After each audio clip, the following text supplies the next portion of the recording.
welcome back to San Antonio Living. You know, you might have a little one at home, or maybe they're already in school. They're going to be heading back to school next week, and if you're running around crazy like a chicken with your head cut off, let me help you out. Actually, Helene is going to help you out. This is Helene Segura. She is our organizing expert, and you're going to help us organize our back-to-school adventure, is the way I like to see it. Yes. It's a journey. It is a journey and a huge adventure, and it's one that lasts for about 9 months, so it's really important to get organized for it. Get organized now. Yes. Okay, so before we even get to school, how can we kind of prepare for all the madness that's going to happen come the first day?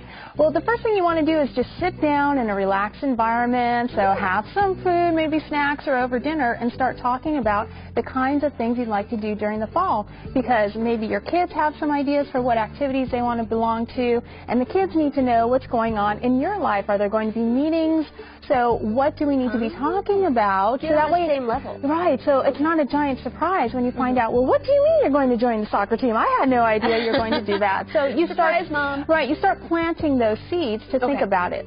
All right, well, we're going to start this way because you brought some really great props for us to help even organize a step further. We're going to talk about it. Now let's put it down, I guess, on a calendar. Yes, and we on have a calendar. Many options of calendars here. We do. We have paper or we have digital. So some people love to live by their phones, which is fine, but not everybody can see what's going on their screen. So if you find that you're missing appointments and you're forgetting about things, it could be because that small screen isn't working for you. That has backfire. Yeah, so you can consider a paper calendar. You can have one main one in the family area, and then each person also has their own calendar. Or you can still go digital. If you can't see a small phone screen, you can look at a laptop or a tablet screen. And it's really important to have one calendar that you personally use. So, in other words, I know of a lot of parents who they'll have their own adult calendar, then they have a separate kid calendar. The family calendar. Yes, but then a lot of times they forget to look at that other calendar and they overbook themselves. So you got to look at all of them. Right, so you want to make sure you have all of those activities, both adult and kids, on your calendar where you can see it. Okay, well, you know what, this sounds like it's very stress-free, but there's always those times where the stress will creep up on you, even if you're as organized as you think you can. What can we do in those situations where we have to say, you know what, I'm getting a little overwhelmed? Right, so you can vent a little bit. You know, I had a really bad day. Your phone. Right. I do it all the time. Just like earlier. But then what you want to do is sit down and say, okay, so what about today didn't work? Why am I feeling these stress levels? And just sit down with the family and say, oh, you know what, I totally forgot to pick you up at school. I'm so sorry. Let's talk about how to make sure this doesn't happen again. And so prevention is also really key. So you want to sit down once a week as a family and everybody just talk about what they have going on for the week. Are there any tests?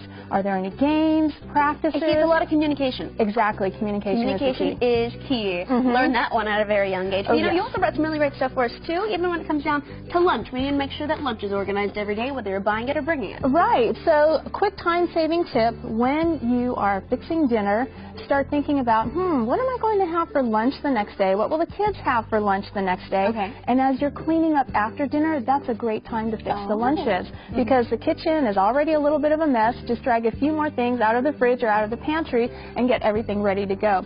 So this is an example of a really nifty lunch box to use. It's called Easy Lunch Boxes, and it's got little compartments in there, so that way you can have snacks, sandwiches, everything, stick it in the fridge after dinner, and then it's ready to go in the morning. Well, quickly, I want to get into this book. I know you have this book over here for us, and I haven't had a chance to read the title. Why is it so important?